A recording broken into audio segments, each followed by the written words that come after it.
Movie buff specialist Phil and John are back with episode 19 as we count down our favorite 100 movies of all time. And today we are looking at two very deep and very dark dives into marriages and relationships falling apart when the whole world seems against you. How do you react to it? Both are very dark, very serious movies, We have La Notte and we have The Room. And this is what I've been looking forward to pretty much since we started this podcast. It was not planned ahead of time. John and I just made our top hundreds. Whatever it was going to be is what it was going to be. And it cracked me up very hard that these two movies landed against each other because they could not be further from each other on the spectrum of filmmaking.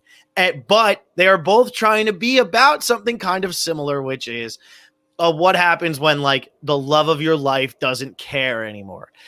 One of them is done by Michelangelo Antonioni, and the other one is done by Tommy Wiseau.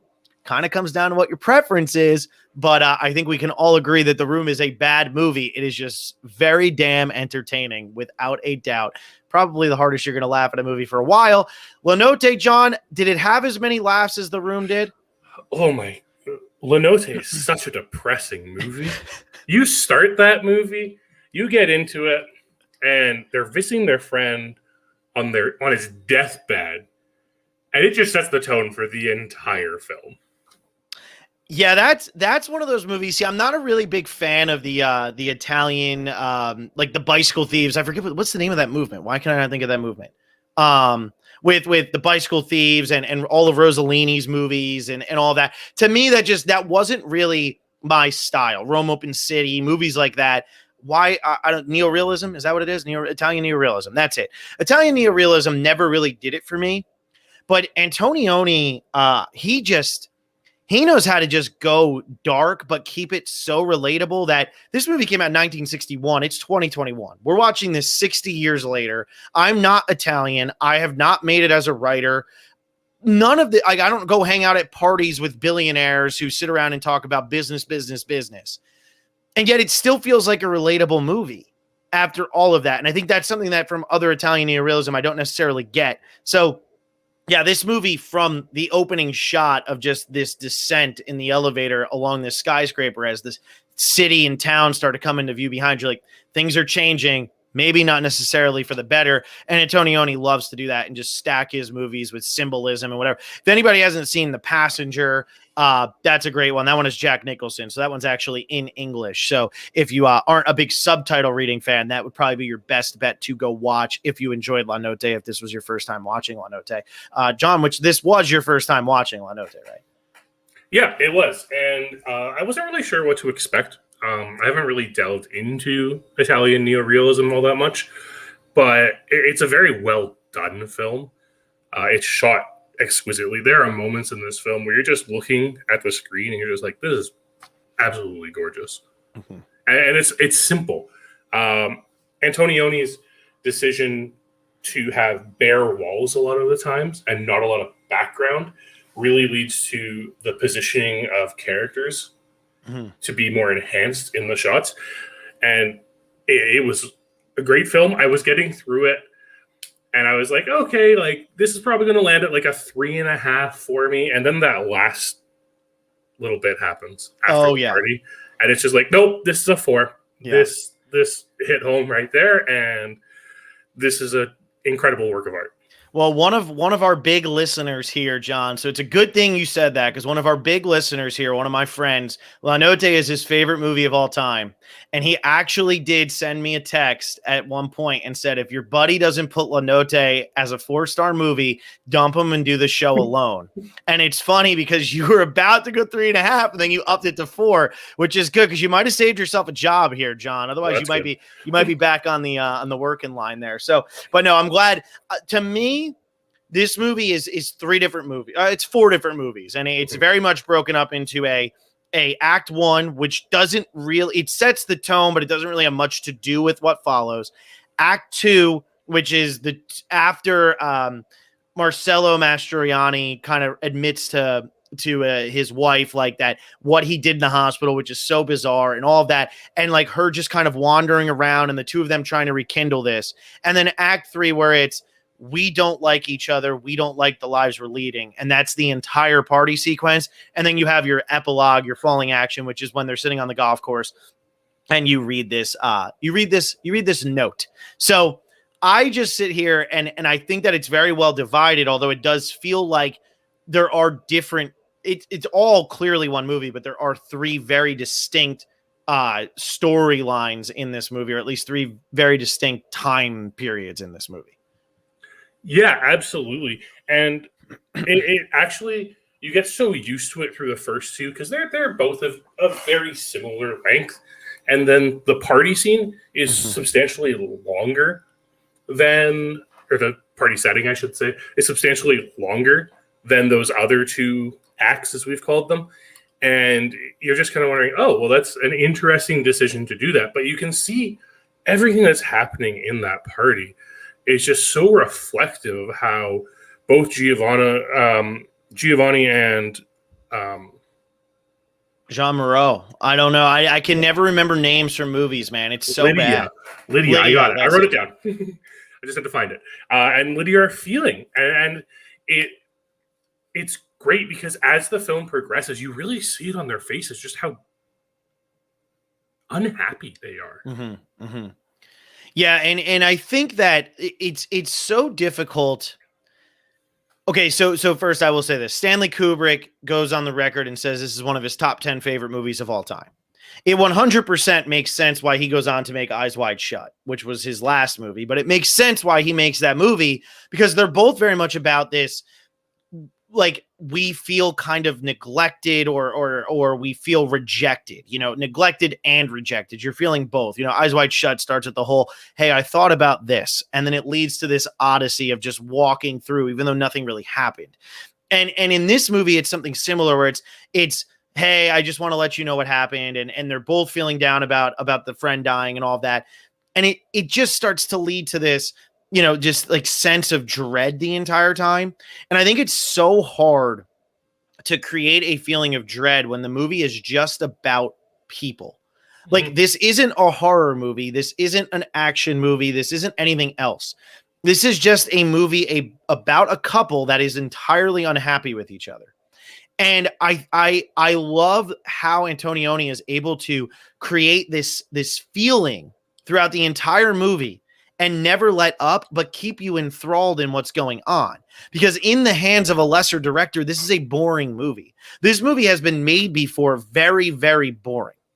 But it has not been made as well as Antonioni has done it, in my opinion, because he's able to capture all of what's going on. He's able to capture the moment in time, everybody talking about business and where they want to be and how they got to where they are. And, every billionaire wants an intellectual. I think that line is just absolutely brilliant because what is it nowadays? Every politician wants an intellectual. That's what it is. And you see all of those themes that just keep coming through it as the town in the smaller city that they grew up in and that their lives are in is starting to become this massive skyscraper type place that is congested but has lost that sense of feeling. It has lost, even though there's humans all over the place. I always think about the opening of Crash when Don Cheadle says in any normal city you feel that sense of touch, but in LA you're always in a car. And that's what this is starting to feel like in this movie. You're no longer having those normal interactions. Everything is, there's more violence. You have the guys beating each other up. And there aren't as many of those moments of just watching rockets fly up into the sky. And the place that she calls him to come to and says, yeah, it's right, that spotlight. And he knows where to go without even needing directions or anything. Those places are falling to the wayside because now it's time for the corporations and the skyscrapers and how many people can we fit into this city. Yeah, and we see that especially in the scene following the rockets because she's in that courtyard with all the crumbling buildings and all. It's just like the failing infrastructure there and how it's just falling to the wayside, and everything else around it is just so immaculate and built up. And then we even get this idea of in the party scene when Giovanni's offered the job. Where it's like the death of the artist to become the businessman. and kind of this change in culture that was happening in that time. And it's really important in Italy, like the birthplace of the Renaissance, where art does play such an important role, and we see art giving way to corporate. Yeah, and what I love about this is it's the death of the artist to become the businessman, and then you also get Monica Vitti's character in this, who doesn't come in until an hour into the movie. She does not arrive until an hour in. We barely even see her. But the first shot where Giovanni sees her and he's watching her play that game, and it's that mirrored shot, window shot of her playing and everything, and him standing there, and it looks like they're on opposite sides, and then he comes walking in, and you realize he's here and she's here. It's one of the most beautiful shots, in my opinion, in film history. I don't know how you compose that to make it seem like I'm here, blah, blah. But it's almost like there's a barrier even between him and her. Of that was something that it could have been. It's like he's looking through the window into his past of, remember those times when you go to parties and it was a little bit more exciting? You were the writer, you had all this stuff going for you, and all the younger women wanted you. And now here you are in this loveless marriage. One of your best friends is dying. You finally wrote a book. You think you've achieved everything you've wanted, and now people are trying to pretty much sell you out for it. But you're getting this one last glimpse at this girl, who was actually in real life Antonioni's muse, as far as I know. But like, he's getting this one last glimpse at what it could have been like, or like what he could have, or all of that. It's just so fascinating because it doesn't go to those places of the two of them sitting down and talking about, oh, well, marriage stinks and I don't like this. She doesn't even know he's married until they find out afterwards that, she finds it out, and then he finds out that her father is the guy who owns the house and all that. There's so many great moments like that, but it is all about this death of the artist kind of mentality, or at least death of what you thought your life was going to be, and the acceptance of this is what it is, but am I going to accept it, or am I going to move on and find something else? Yeah, I mean, going back onto what you said about this not being a horror movie, like it almost is like an existential horror movie. Yeah, it is. Where it's really just so reflective on the self, and it's all set up from that hospital scene where the friend's just talking about the fact that he's like reflecting on his life and just wondering about what he didn't do. Mm-hmm. And that he's just sitting there and thinking about all these things that I didn't do. And I was living in your apartment and everything. I was there, but I didn't do anything while I was there. And it's really important that this movie takes place over the course of a day, because that's how they started their day, with this existential conversation about, am I doing what I enjoy in life, or am I throwing life away? Yeah, and it leaves you at the end of this movie. Now, I say they have no chance in hell, whether they have one good day, one good sand bunker sex moment, whether they have that, it doesn't matter. I don't think they're ever going to see eye to eye. One of everybody, the line that gets quoted from this movie is, "I no longer have ideas, just memories." But then it's funny because at the end of the movie, he doesn't even remember that he wrote this crazy love note to his future wife, which at the moment must have been so massive and all that. But it still leaves you with this idea of, maybe there is a chance. Maybe they will see a different form of life than they saw this, over the last day or something like that. Maybe they will realize that, okay, maybe we're not going to see these things, but it's okay because we have each other and we can do this, that, and the other thing.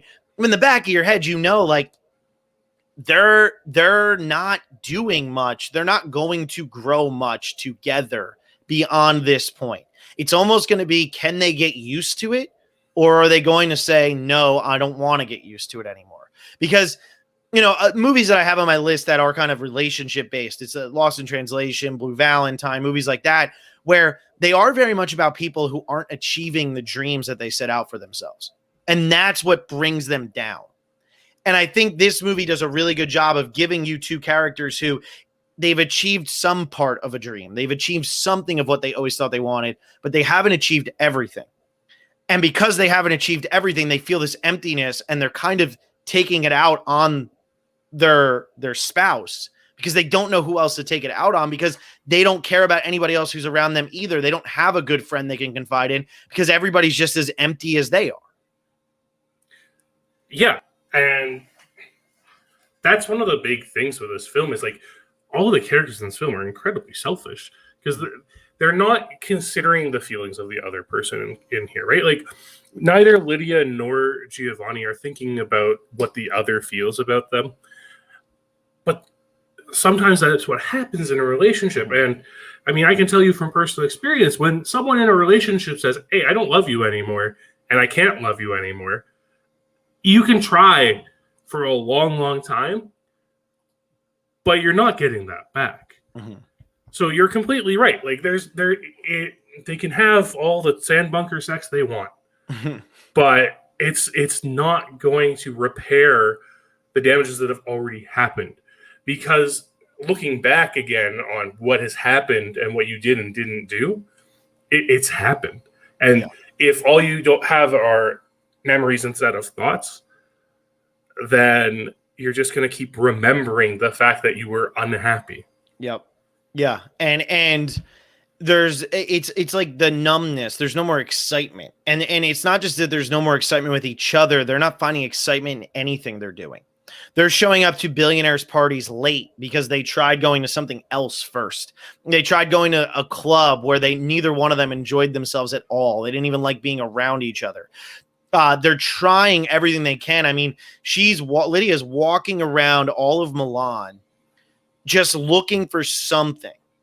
We don't even know what it is. She just starts walking and doesn't stop walking. She leaves her husband's book event just to go walk around the city. Doesn't tell him where she's going, doesn't do anything. And he doesn't even seem to care. He goes home and it's more of like, if you know where she is, not even like that. It's like a big deal. Just, do you know? Because that's what you're supposed to ask. Not that I don't think he really cares. I don't think he would have cared if she got hit by a car. Like that's just the thing but she's looking for something and he's going back home to look for something. And neither one of them are finding anything, no matter really where they go. I don't think either of them knows what they're looking for is the big thing, though. Mm-hmm. They're kind of looking for this something to show them, I guess, the idea that they are unhappy. Because when people are this unhappy, it takes them a long time to accept it. Mm-hmm. And sometimes you do need that type of sign that shows, yes, I am unhappy. And I think Giovanni finally gets it at the party. Mm-hmm. Lydia seems to get it at the nightclub when they're watching this very, very evocative dance. And which was insane. Also, like, whoever did that, good for them. That was unbelievable. Yeah. The talent in that. Yeah. And that scene itself was so captivating just because of how it juxtaposed Lydia and Giovanni's relationship, because that's what's missing from it. It didn't matter that it was like this overtly sexualized dance, but there was no sensation at all in the relationship. And that even this one person dancing and then the two people dancing had so much more feeling than what they had. Mm-hmm. Yeah. And there's a line in this too, and I think it's Giovanni saying it to Monica Vitti, who I forget what her character's name is, but I think he says anything could happen, and she says nothing ever happens. Or maybe he says it to Lee. I forget exactly who it's to. I forget the interaction itself. But to me, that's what this movie is saying. Is when you have this idealistic view, or when you're hoping, everybody always hopes for something better. And you always say anything could happen. You never know. It's why people play the lottery. Anything could happen. Anything could happen. And then the response though of nothing ever happens. It's so spot on, because it's like, it's, and I do think that, and I could be wrong, but I do believe that it is Monica Vitti's character who says that. And if it is, it's once again kind of like that younger person almost being wiser than them of, you're still living in this dream world of anything could happen. No, like nothing ever happens. You've been saying that your entire life. And it's like, that's what Giovanni and Lydia are hoping for, is that there's just going to be a spark. Something's going to catch, something's going to go. They're going to go to this show and they're going to have a great night and everything's going to be wonderful. Or they're going to go, they're going to go to this party and they'll talk to some people and then they'll realize, you know what, at least we're not them. But nothing ever happens. Like there's like, it's his way of saying. I always think about Magnolia when Philip Seymour Hoffman calls on the phone. If this was a movie, you would do this. This is Michelangelo Antonioni saying that without saying if this was a movie, because he's pretty much saying, yeah, all these great epic things happen in movies and books and whatever, but in real life, most days are pretty freaking normal. Most days are pretty average all the time, but you do sit there and say, well, you never know. I mean, so money might fall from the sky. I might have a Stanley Yelnats moment, but with money instead of shoes. But it doesn't happen. It never happens. And I think that this movie has such a pessimistic view on everything, but that's Antonioni. I mean, this was part of what is it, like the Alienation trilogy? I don't know what it's actually called, but with La Ventura and La Cleese. Like, that's just him. He's pessimistic, or if you are also maybe a pessimist, maybe you call it realistic. Maybe you just call it realism. Maybe that's just what this movie is to you. Maybe it's just a realistic depiction of how you feel life is going. I mean, I've been there, so I do feel like it's very realistic, but I also feel like it's almost optimistic in ways too, because one of the most pessimistic ways to look at this film is that, like, no one's happy, they're unhappy, they're going to continue being unhappy. But I think one of the biggest achievement someone can make is realizing they're unhappy, because that's the first step to making yourself more happy. So I actually think there is this optimism in it, in which, at least for Lydia, who does realize this is the end, I'm definitely pessimistic for how Giovanni's taking this, especially considering he's the one who is kind of stepping out on the marriage at this point too. He's making the advances at other women, but he's like, no, we can make this work. I still love you. And he hasn't come to that realization yet. It's almost like he's living it through his own like writings. The artist always, I think that's why a lot of scenes in movies and books and stuff, they'll always have that one moment of like false positivity, because it's like, the artist themselves wants to assume that there's going to be a happy ending. And I think for him to hear those words coming out when he says, who wrote that? And she goes, you did. It's an absolutely devastating moment, because you realize that he doesn't even remember writing the damn thing. And it could have meant so much. And then that's when he starts being like, oh, I still love you. We can make this work, blah, blah. It's like, not really. You're just kind of holding out that hope that, you're holding out the hope for your own artistic belief that this might work out, when in reality, it's not going to work out, because at the end of the day, he's just nihilistic. You know what I mean? Like, he's the poster child for nihilism, where Lydia does have a little bit more hope that maybe something could happen here. She's the one.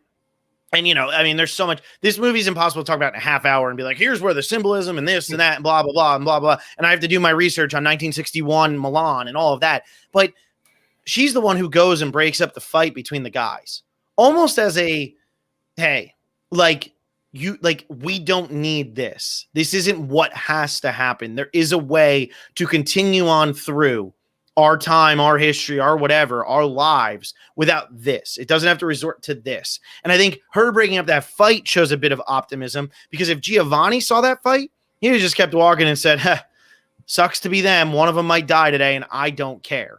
Whereas she still has caring. And we even hear that when she's talking about the friend who died, how she's saying that, he used to just sleep on the couch, or she would read on the couch and he would sit there and he just loved to hear her read. And she wanted him to make a pass at her. She wanted it to happen, and it never happened. And that's why he's so much more to her than he is to Giovanni. And Giovanni will never understand that. And it's almost like Giovanni doesn't want to understand that. And we see him when he goes with the girl in the hospital and he just lays down in bed with her because she woos him or whatever the hell happens in that scene. And then we see later when Lydia goes with the guy who's rich and, he's like the Milan fashion model. He's obviously very successful. He drives his car away and they're in the rain. And she says, I can't do this. She has not hit that point of this is purposeless. Giovanni has absolutely hit that point of this is purposeless. And I think her holding on to that letter that she reads at the end is the ultimate note of that, of she still believes in love and life and that there is a purpose, despite the fact that they're in their middle age and everybody around them is hollow and they don't necessarily like what they're doing, but she still believes that there's something positive. She actually has that hopeless romantic thing still going on, Whereas Giovanni has completely lost that, and he's just trying to look for the hottest, youngest girl there so that he can sleep with her and she'll make him feel alive because he doesn't know how to make himself feel alive. Yeah, it's really interesting, the contrast between these two characters and where they are in their lives, despite the fact that they're both at the state of unhappiness, but how they're approaching that unhappiness. Mm-hmm. Yeah, it's the person who, and obviously depression is different than unhappiness, so I'll preface with that.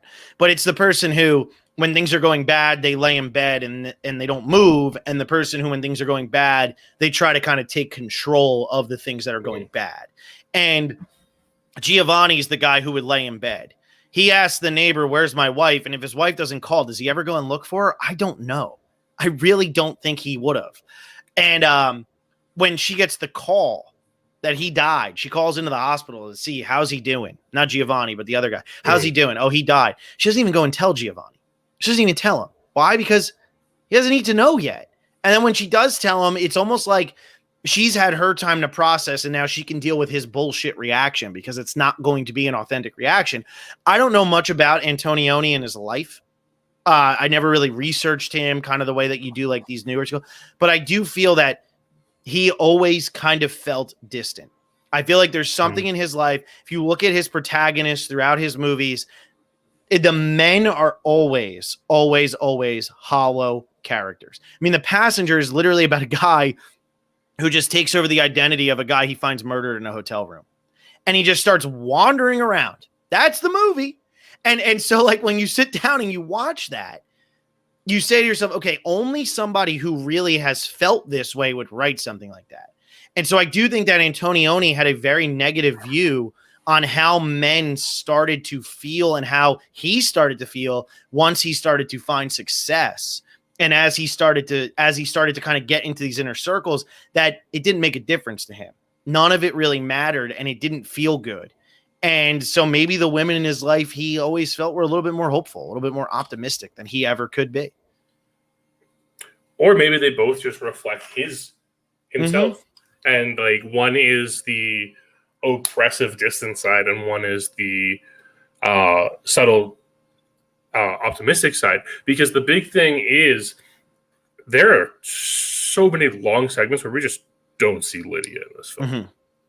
Mm-hmm. Yeah, there's a bit of moments where we don't really see Giovanni because Lydia's doing her walking through Milan.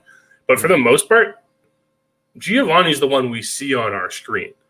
Yeah. And Lydia's there, and she comes up, and people are kind of commenting on Lydia a lot. They're like, at the book party, she's standing there by herself, and it doesn't really seem like anyone's looking at her or paying attention to her. And then she leaves.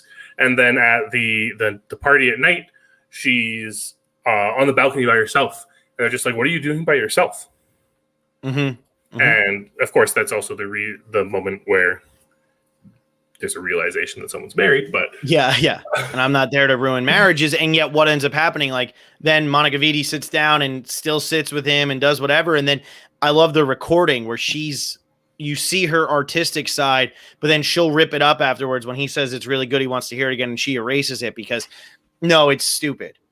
And I think that there's like that character has been shown to be kind of mature throughout this whole thing. And now it's the immaturity and just, I do think that all of this is just, it's kind of like when Fellini did 8.5. Every character in that is a variation of himself or of, you know, I always feel like that's just an ode to the women in his life. That's what that movie is. All the women who, shaped him into this guy. Cause that's just what the movies were in the 50s and 60s. Like that's what they would write about. And so I feel like this is also one of that where whether it's a male character or female character, these are all versions of what Antonioni saw himself either becoming or what he could have become or what he could have said or what he could have done.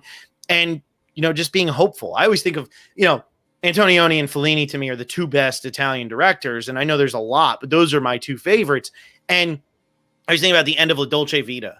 And I don't know if you've seen La Dolce Vita or if anybody has or if they haven't, whatever. But at the end of La Dolce Vita, there's the scene where Mastroianni, who is in every friggin' Italian movie, it seems, is sitting there just watching the young girl dance. And you say to yourself, like, what is this?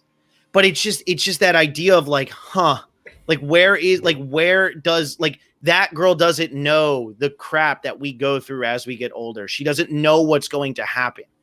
And I just think that La Notte is the best at kind of going through all of that and getting into the core of these people without ever once making them feel like they're not being authentic.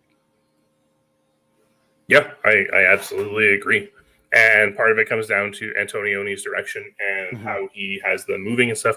There's a great scene when they're in the bedroom, the three of them, and his use of depth in that scene is so beautiful. And then the changing of where the characters are in the layers as it becomes clear who to focus on. That's the artistic side of Antonioni that's just so gorgeous and is really unparalleled by a lot of directors. Oh yeah, and Antonioni is one of the finest of all time. And the thing is, he never really hit the mainstream in America. Fellini was able to hit the mainstream a little bit more because for every 8.5 for La Dolce Vita, he does have like a La Strada. La Strada is a very straightforward movie. You know what I mean? Like La Strada is a very Antonioni's movies. He's never really giving you a clear cut A to B to C storyline. He's making you work for it. He's making you uncomfortable, and you're not getting a hero's journey. That's for sure. As you sit down and watch an Antonioni movie, but if you appreciate direction and such, the shots with the mirrors where you don't even know, is that person standing here? Am I watching the reflection? What am I watching? It's haunting. It's so unbelievably haunting. And if you're not into subtitles or anything like that, try giving La Notte a chance, or try watching The Passenger, which is just another one that's in English and just kind of to see what he's trying to accomplish, what he's doing, because this was a guy who unfortunately he's really well known to cinephiles and such, but he's not a household name the way a Fellini is, or as you start to work your way through your Tarkovsky and all that, as you start to work your way through film history and you start to bring in what is it, Wong Kar-wai and all that, you start to see these foreign directors who did get the acclaim. Antonioni is one who's kind of forgotten, and I think a lot of it has to do with, if you're going to film school and stuff like that, they don't show you Antonioni because it's too friggin' depressing. And they try to stay away from it because Fellini's a little bit more upbeat, even though he's not even really that upbeat. Or you can get Rossellini and just say, hey, look at how pretty this shot is. Okay, let's move on. You've seen the movie now. Let's call it seeing the movie. But Antonioni is he's a master at what he does. There is no doubt about it. And the way he balances these three characters, especially bringing in such an important character so late in the movie, I think is absolutely fantastic. Yep, definitely. All right, so that's La Notte. Keeping on brand with myself, being depressing. I saw that, Jordan. I get it. I'm depressing. But before we get into the next movie, John, what's the best thing you saw this week? It's Memorial Day. Tomorrow is June 1st. We're coming into June. We're coming into blockbuster season. What was the best thing you saw this week? Well, speaking of Tarkovsky, I finally watched Andrei Rublev this week, and boy, that movie is incredible. Never seen it, so you're gonna have to talk me through this one. It was long. It's a 3-hour-long movie, which is kind of why I didn't watch it. Now, to be clear, I did watch the Tarkovsky cut of it because the original cut, which is 20 minutes longer, was banned in the USSR, and Tarkovsky actually preferred the shorter version. Okay. But what an absolutely gorgeous film about an icon painter in the 15th century. So, I'm gonna have to check that out at some point. I've already told you the only Tarkovsky I've seen is Solaris. So like I'm still behind, but then you have a lot on here, so I'm kind of waiting to watch those movies as I go through. But Andrei Rublev not being on here, I'll probably have to watch that now that you've said this. Yeah, it's absolutely gorgeous, and it's just a film. It's really about art and just about religion and the artist himself. Mm-hmm. And there are some scenes in this movie. The passion scene in this film is absolutely immaculate. The bell construction sequence is so incredible, and the emotion in this film is it's absolutely incredible, and it's something that will definitely be on my top 100 when I revisit it. When you revisit it, all right, that's good to know. All right, so I'm gonna be a little long-winded here, so sorry for everybody, but today, and this isn't my favorite, but I just have to say this today, for the first time in probably 5 years, 4 years, something like that. Definitely since pre-pandemic. I actually had a double feature in a movie theater. And that felt so damn good. Now, I went and saw A Quiet Place 2 and Cruella, and I'm not going to sit here and say, whoa, these are the most earth-shattering movies I've ever seen. But it felt really damn good to go into a theater, sit down and watch one. And I have AMC A-list, so yes, I did pay for both because I can see 3 movies a week for, it's like $20 a month or something like that. So I was able to go in and out and whatever, but I got to watch 2 movies back to back, and it just was such a surreal experience because like, oh my God, like I'm back in the theater. I have this option again. It was fun. It was cool. I got annoyed with people at a movie again. A woman during A Quiet Place literally answered the phone. There is no lower type of being than somebody who answers the phone and has a conversation in a movie theater. She had it for like 2 minutes before finally somebody was like, you got to shut the hell up. But she had a conversation for like 2 minutes during A Quiet Place. And the way I look at it is like, hey, people have bad things going on in their life. But if you're going to a movie and something really bad is going on in your life, you probably shouldn't be at that movie if a phone call comes in and you need to take it. This woman actually took the call in the movie. I couldn't believe it. But it was nice to be back in a theater. That being said, first I'm going to say there's this little movie called An Inspector Calls. It's based on a play. I watched it because it had Alistair Sim, who is my favorite Scrooge from the Christmas Carol from the 50s. If you haven't seen that Christmas Carol, watch that one. It's the best one. It's not even close. But An Inspector Calls an incredibly small 80-minute movie. It's only on Canopy. I don't know how else you can find it. I tried to get my dad to watch it. Couldn't find a way to get him to watch it. It's so much fun. It's a movie about a rich family is sitting down for dinner, and all of a sudden a police inspector comes in 1912 England, and he says, hey, a girl just killed herself on the way to the hospital, or she killed herself. She's on the way to the hospital, but I'm already going to tell you she's dead. And he knows all the information about every one of them and how they're related to this girl, and they don't know that he knows everything. It's brilliant. It's so much fun. It's a great movie. It's only 80 minutes long. It gets so much in. But I do have to say the best movie I saw this week was Princess Mononoke. As I go through Ghibli, I finally got to one that blew me away. All the ones before this were what they were. Some were great, some were okay, some were good, whatever. This one finally blew me away. The animation is incredible. The motivations for the characters is incredible.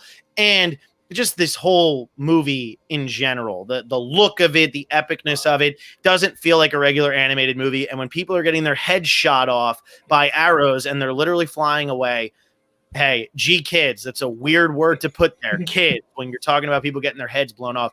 Really good movie, though. That was the first one that blew me away. And I do think that would probably end up being in my top 100 when all is said and done. Jordan Alford says Quiet Place Part 2 is his favorite of the week. Might have been my favorite of the week had a woman not answered the phone in the middle of the movie. What the hell do I know? No. Sorry, John, I went on a bit long there. No, it's all good. There I am. Whew, okay. Let's get on to the ultimate masterpiece, undeniable. For everything Antonioni did right, Tommy Wiseau did wrong. And in the same fashion, because, John, I don't know if you noticed or not, the beginning of Notte is all about the elevator going down so you can see the city and the skyscrapers and all of that. And at the beginning of the room, we get these beautiful shots of San Francisco, which clearly he had to set up the camera and get it because half the time you can't even see the skyline. It's just fog and clouds and whatever. John, why in the world did you do this to everybody this week? The Room is a very special movie. Anyone who's seen The Room knows it's a very special movie. And that's because The Room really tells me 2 things about film. One, art is incredibly subjective. Because Tommy Wiseau definitely thought he was making a masterpiece when he made this movie. And he still believes he was making a masterpiece when he made this movie.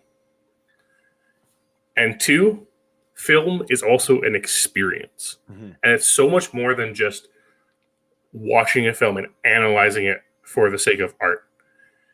I made a bunch of patrons watch it with me this week. Good. And it was a blast. It's always a blast when you see The Room.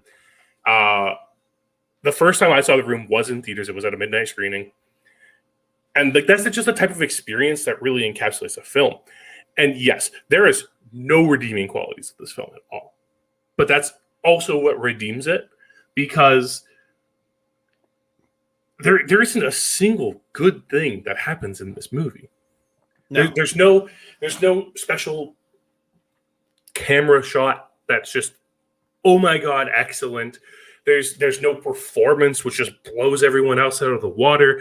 The script is absolutely atrocious, but it's still so endearing when you watch this movie because it's so bad.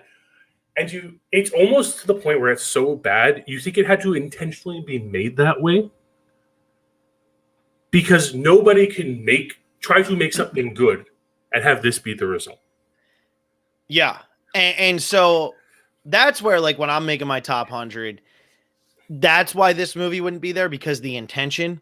Now, for anybody who hasn't seen Thanksgiving, and John, I don't know if you've seen Thanksgiving or not. I have not. I know Thanksgiving isn't a Canadian holiday, so probably no real reason. We have Thanksgiving up here.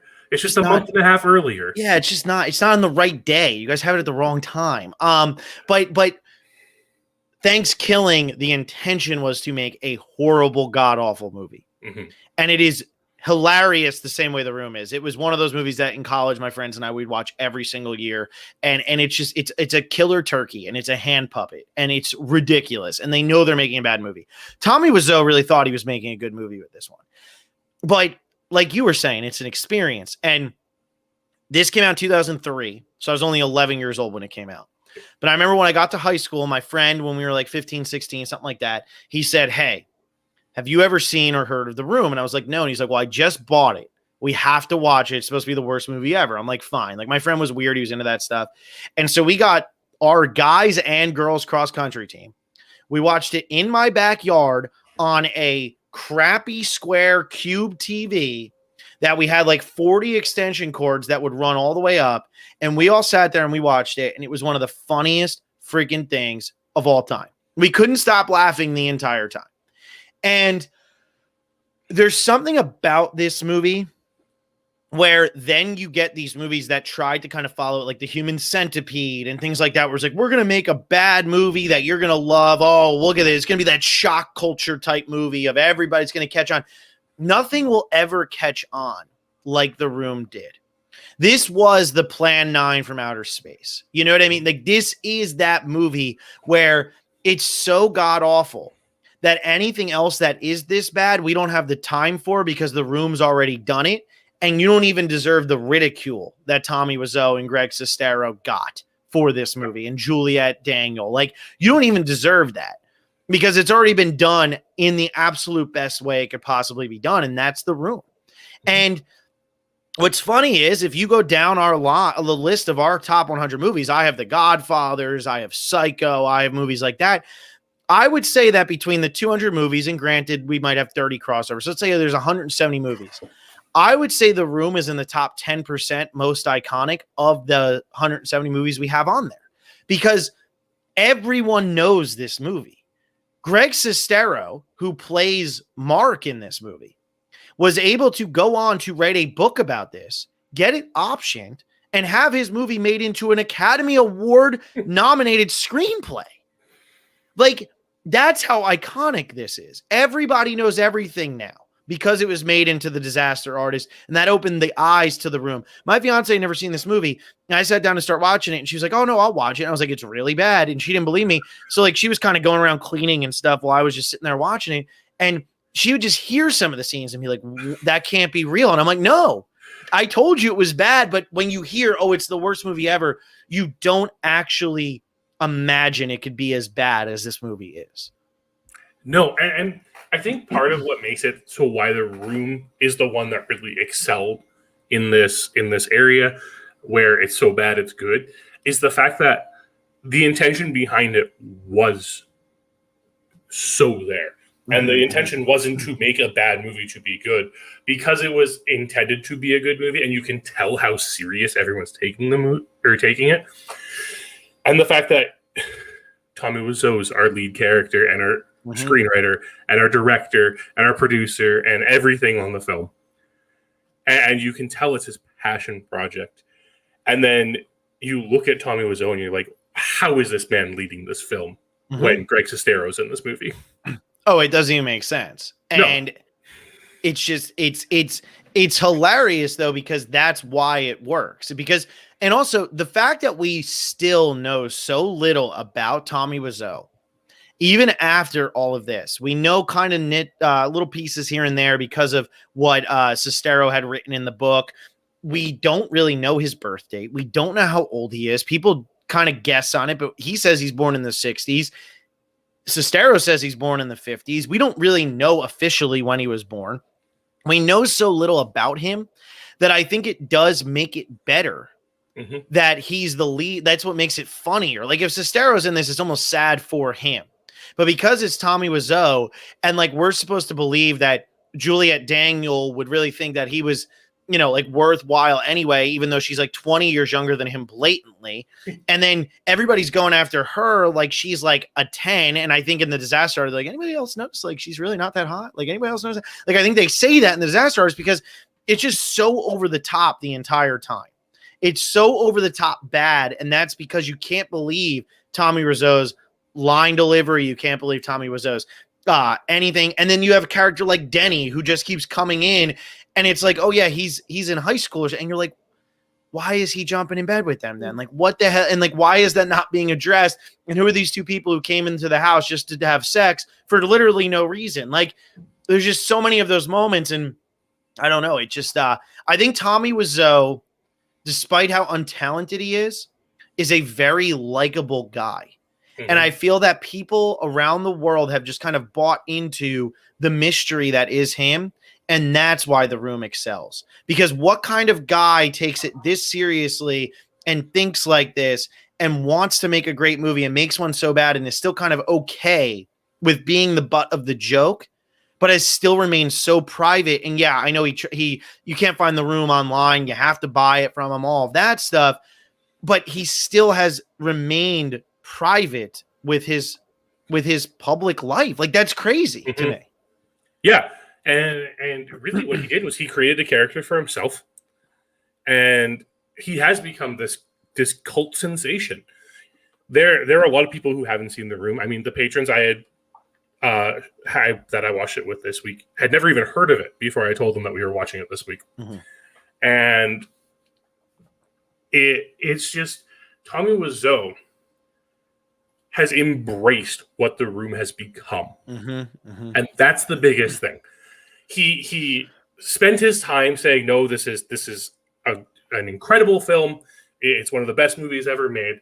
But even if you look at the back of the DVD case for The Room, it acknowledges that this is a black comedy. It acknowledges that you're not going to be, that it's not going to be the serious drama, and that you're going to be laughing the entirety of the film. Yeah. And it's really funny that you mentioned earlier that, I mean, one of the greatest sins of movie going is answering the phone in a film. But The Room feels like the type of movie that is enhanced by people talking about it while it's going on. Yeah, because as you're laughing at it, you can't believe, like, you almost have to point out what's so bad about all of it. You know, my favorite scene in this movie is oh, hi, Johnny, I didn't know it was you. When he goes walking in to buy the flowers, and it's because he's wearing you didn't know that was Tommy Wiseau? You couldn't tell because he was wearing sunglasses that was Tommy Wiseau, one of the most odd-looking, original-looking guys of all time. You couldn't tell because he was wearing sunglasses. Oh, hi, doggy, thanks. Oh, you're my favorite customer. All that. You just can't believe how bad it is. And that whole scene, I think, takes, a minute and 24 seconds, and it's like 3 pages of dialogue. It's absolutely absurd. And yeah, like when you're watching this with people, you're discussing it. This movie is not a movie that is fun to watch alone. Yeah, it's like there are movies that are so bad. Like I always go back to Armageddon is such a nonsense movie, but I will watch it every single time it is on. I don't care if anybody's in the room. I don't care. But this is a movie, like watching this with people is always fun, even if it's your 80th time watching it, if it's your 40th and their first, it doesn't matter. It's always fun to watch it with other people because just seeing the reactions, or when a part's coming up, everybody knows you're tearing me apart, Lisa, or keep your stupid comments in your pocket, or oh, hi, Mark, or all of that. My freaking boss, who had made all these real Hollywood movies, had a poster that said, oh, hi, Mark on it. He literally, like, he's old. He's in his 80s. And he has a poster that says, oh, hi, Mark on it. Like, that's just what this movie was able to do with its absolute atrocity, even though it's an absolute atrocity. Yeah, it's so bad that you watch it and like you're acknowledging how bad it is the entire time, and you just can't. I'm not going to say it's like a car crash and you can't take your eyes away, because it's almost worse than a car crash. But you're just enjoying it so much while you're going through it. Yeah. Well, and all the little things, I definitely have cancer. Never comes up again the rest of the movie. What kind of drugs are you on? Never comes up again the rest of the movie. The fact that the guy who was playing, was it Peter, ended up having a different job he had to go to, so they just give him a new character who does the exact same thing and they never address it. Like, there's all of those things. The fact that there's recycled sex scenes in this, which unfortunately, if you watch it on YouTube, which is the only place that you can find this movie right now, other than if you buy it from Tommy Wiseau, they unfortunately cut out the recycled sex scene. So you really miss out on some great belly button sex or whatever the hell is going on in this movie. But like, they're recycled. They happen multiple times. That should not happen ever. Yeah. And I don't know. It's all of those things are what make it so much fun, though. It's just so much fun. And I don't know. I get why it's on your top 100. Am I happy about it? No, I didn't want to watch this movie, but I get why it's on your top 100. Yeah, and they're even like watching this movie and like seeing some of the things that happen in it, and wonder how it possibly stayed in the movie. One of my favorite things is in the very last scene, Denny says, "Oh my God, you killed Tommy." Yeah, he does. Like, straight up says the wrong name. They didn't bother reshooting it. It's still in there. Don't care. Doesn't matter. Moving on. We're just going to keep going. I mean, but that's how it is, though. I mean, if anybody who's interested in this kind of thing, and if you watch The Disaster Artist and like this kind of just sparks some interest, go watch Ed Wood, Tim Burton's movie with Johnny Depp, way back when Johnny Depp was a wee lad. Go watch that one, because it's so good, because Ed Wood was the original Tommy Wiseau. Ed Wood was the guy who thought he was super talented, and he was the B sci-fi movie king.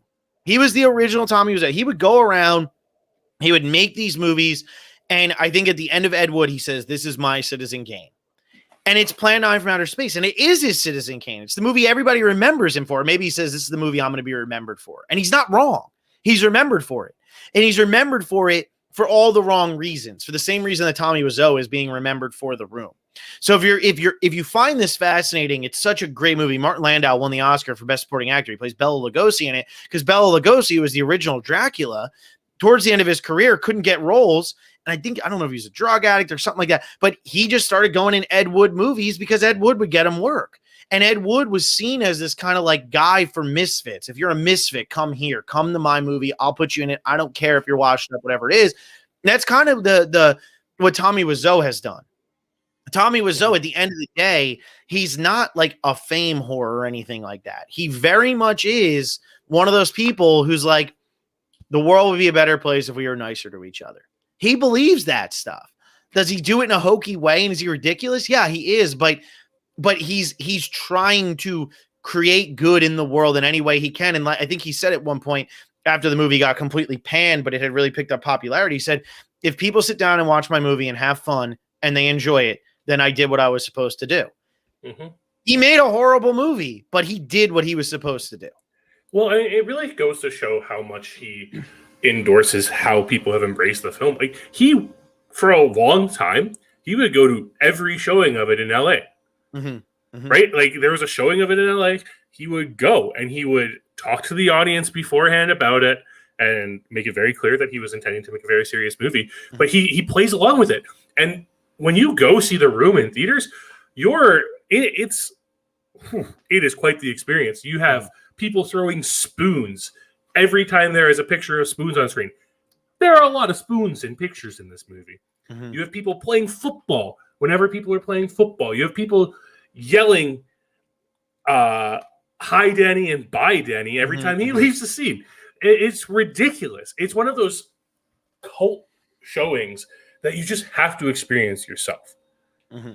And Tommy Wiseau helped cultivate that culture by showing so much support for it. Yeah, because you don't feel like, I mean, even like when James Franco won the Golden Globe and Tommy Wiseau went up there on stage and he tried to grab the mic and James Franco stops him and all of that. And it's like, but you don't feel like you're bullying Tommy Wiseau. It doesn't feel like the world has turned on Tommy Wiseau and is like, God, this guy sucks at filmmaking. Now let's make fun of him relentlessly. He's in on it. He's in on the joke alongside everybody. He wasn't originally, but he is now. And because he has kind of adopted that, he kind of just feels like your friend who made a bad movie or wrote a bad thing for one of your classes or something. But he's just reached this worldwide recognition. And because he's in on it, though, and because he's such a good sport about it, it does make it a lot more fun. Because if he was mad about it, I don't think it would be as much fun because it would feel off. It would feel negative. It would feel mean-spirited. None of this feels mean-spirited because, I mean, even Juliette Daniels, she has like a whole website that's like trying to be like, look, like there's more to me than being just Lisa. And it's actually interesting because everybody who was involved with this movie, it seems like has tried to do something more positive with the experience of making this awful movie. And they're not offended by it. They're not mad about it. It's a moment in time. They're going to be legendary. I mean, it's 18 years later. It was 14 years later that Disaster Artist got made. This is going to live on in film history forever and ever and ever and ever. And, you know, are you okay with that or not? And I think a lot of them, they've come to terms with it. And I think a lot of them are like, you know what?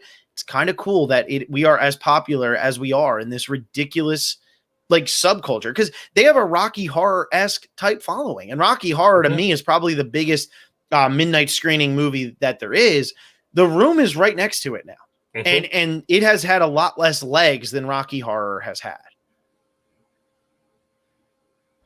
That was a reference to the amount of legs that are shown in Rocky Horror, right? No, well, yeah, that's true too. But that is just in terms of years. But you're right. There are a lot of legs, Tim Curry legs in Rocky Horror. That's for sure. But even if we look at this movie, it's really funny that of all the weeks it could have landed on, it's the one with La Notte. Yeah. Because like we prefaced this podcast with, they have the same themes. They're kind of the same movie. To an extent, one's just done really well and one's done very not well. But we're still looking at these same themes. And why The Room does it so poorly is because it's so inconsistent with those themes. In La Notte, you have Giovanni and Lydia, and you see how unhappy they are throughout the entire film, and you watch as they go through this. In The Room, you have Johnny and Lisa having sex, to then Lisa and Mark having sex, to then Johnny and Lisa having sex again. And what is it right at the beginning? I love you so much, and then the next scene is like her talking to her mom about how she hates him and can't stand him. Yeah, it's just so confusing of a film because it seemed to like just not decide what idea it really wanted to go with. Like you mentioned, cancer mentioned once, and it's I definitely have cancer. Yep. Man, I don't think anyone has ever said they have cancer like that before. No, absolutely not. I can guarantee it, John. I can guarantee it. And there are just so many scenes in this movie that just didn't need to be there. They seem to be like Tommy Wiseau had this vision and he had all these different plots he wanted to explore. And rather than completing them, he just took or selecting like one of them to focus on. He's just like, I'm going to take a bit of each of them. And that's what makes it fantastic. Yeah. Well, he's not a good storyteller. And that's even like, oh, that's an interesting. How did you meet? Oh, it's an interesting story. And he tells the most bland story. It's like, what's the interesting part? And the person even says that. And it's like, that's just Tommy Wiseau telling a story, though. I don't feel like he is necessarily a good storyteller. Yeah. And he doesn't know what story he wants to tell. It seems like he's a scatterbrain kind of guy. And there probably is no more scatterbrained movie than this. So like, you could almost call this a perfect film about not being able to focus, you know? Like it really does have that feel to it. Although I guess David Lynch actually does those types of movies well, which I guess is what sets him apart from Tommy Wiseau. I'm sure that's the only thing. But yeah, like totally fun movie going experience. The Room is a movie like you sit down, you're not going to have a bad time watching The Room ever. You're just not going to have a bad time watching The Room because no matter who you're watching with, somebody is going to lighten that mood by going, "Are you kidding? Did they really just say that?" And that's all it takes. That's all it takes for a movie like this to get it going. Just make sure there's always someone who's never seen it before. Yes. Or just make it a yearly thing with your friends. Yes, have a Room too. day. You know, like I said, we would always do Thanksgiving for Thanksgiving, and it's the funniest thing. But Thanksgiving, like I said, was purposely made bad. Jordan Offer brings up a good point as a good like kind of closing part of The Room. But he says, "Why is it called The Room? We have no idea." There's not even like a room that is specifically used in this movie. I guess it's the room where he kills himself. Maybe that's what it's referencing, but there's really no room in this. Nope. There's a living room and there is a bedroom and there are a bunch of other locations. No idea why it's called. No idea why it's called. But that's part of the beauty of it. One of my favorite scenes from this that I think not often people don't really talk about, but it's when they say, "Hey, everybody, let's go outside." And everybody's like, yeah, let's go outside. Let's go outside. And then like 2 seconds later, it's like, "Hey, everybody, let's go back inside." Yeah, let's go back. It's just so stupid. It's so dumb. I can't help myself. So that's all. I love that scene. It's one that kind of goes missed, but everybody's reaction so excited. It's like, why are we so excited about that? I don't understand. Because that's how the audience is feeling about The Room the entire time. Here you go, Alex Trias. He kills himself. Then they all beg him to wake up and see it bleeding out the back of his head. It's not, yeah. Oh my God. The Room, man. The Room. Filmmaking at its absolute finest, John. Thanks for that. La Notte and The Room are great because of what opposites they are to each other and talking about them. And like, you can see the intentions of Wiseau. He knew what he wanted to make. Yeah. He just had no idea how to do it, unlike some people who really do actually have a vision in these cases, like Antonioni does. No offense, John. No offense. I know this is your number 82. No offense. All right, remember, it's subjective, so it's okay. That's true. So I was going to say, do you have anything else you want to end with here on for The Room? But that might be a good parting line there. Yeah, I think so. All right. Well, things are going to get real weird coming up, just so everybody knows. So John and I are going to be podcasting late Saturday night this week. On June 5th, John and I are going to be podcasting after John gets off work. So, John, what time are we actually going to be podcasting? Do you know? Midnight Eastern. Midnight Eastern. We're going to be podcasting at midnight Eastern on Saturday night. And the reason is next week, my schedule is ridiculous. I am working really long days. I'm not going to be able to line it up with John because John's on the West Coast. I'm on the East Coast, and it would just end up being too much. So we're going to be going on June 5th. Then we're not going to podcast again until about the 21st or the 22nd because we were always planning to take off the 13th, the week of the 13th through the 20th. So we'll be back after that. So June 5th, you're going to be getting Who Framed Roger Rabbit and 12 Monkeys. If you can't tune in live on Saturday night, we get it. Tune in sometime in those next 2 weeks and watch it because that is going to be considered next week's episode. Then we're taking a week off, and then we're coming back the following week where we will be talking about 20th Century Women and something else with John. I forget what John's is. And Burnt by the Sun, the 1994 International Best Picture winner. There you go. Burnt by the Sun. And then what I really wanted to say with this was then it's supposed to be Lord of the Rings, Return of the King, but because that's higher on John's list, I'm actually going to be doing Red, which is the third film of the Three Colors trilogy. And I do recommend watching that entire trilogy. So all of that is to say, June 5th, John and I are back. We're talking 12 Monkeys and Who Framed Roger Rabbit. That's going to be a very fun podcast. Then you have a good amount of time to watch Burnt by the Sun, watch 20th Century Women, and watch the whole Three Colors trilogy. Because if you come in on the third one, it's not like you're going to be confused, but it is a great trilogy that you should just try to watch in order if you haven't seen it in order. But we're only going to be discussing the third one, which I think is honestly the last week of June. That's how quickly this is going to go. So June 5th, and then we're not back until I think either the 21st or 22nd. John and I will actually figure out what night we want to do it once we actually have that sorted. So thank you all for listening. Hope you're enjoying this series. That's a good place to take a little break anyway after this weekend because that will be our 20th episode. We are going to be on episode 20. We started this in January. Our next episode will take place in June. That's a pretty damn good run we've had there. So after our 20th episode, we're going to give ourselves a little bit of time. Got to get us to rest our voices because, as you can tell, I have none. And I swear that's only from podcasting. It has nothing to do with the fact that it was just Memorial Day weekend. But yes, Who Framed Roger Rabbit from 88, 12 Monkeys from 95, correct? 95? I think so. 95. I believe it's 95. Yeah, 95. 95. So that'll be fun. Alexa and I are gonna be talking Survivor literally right after this. So if you're a Survivor fan, make sure to stay up an extra half hour here because Alexa and I are gonna be talking about Survivor Vanuatu, which will be fun. But in terms of the movies, Jay Millsip, Pwood 43 over on Letterboxd. Follow along with us. I'm about to put in my reviews for Cruella and for A Quiet Place 2. My Cruella review is going to be much nicer than John's. My A Quiet Place 2 review is going to be much not as nice as Jordan Alford's. Honestly, I was just happy that I got to do a double feature today.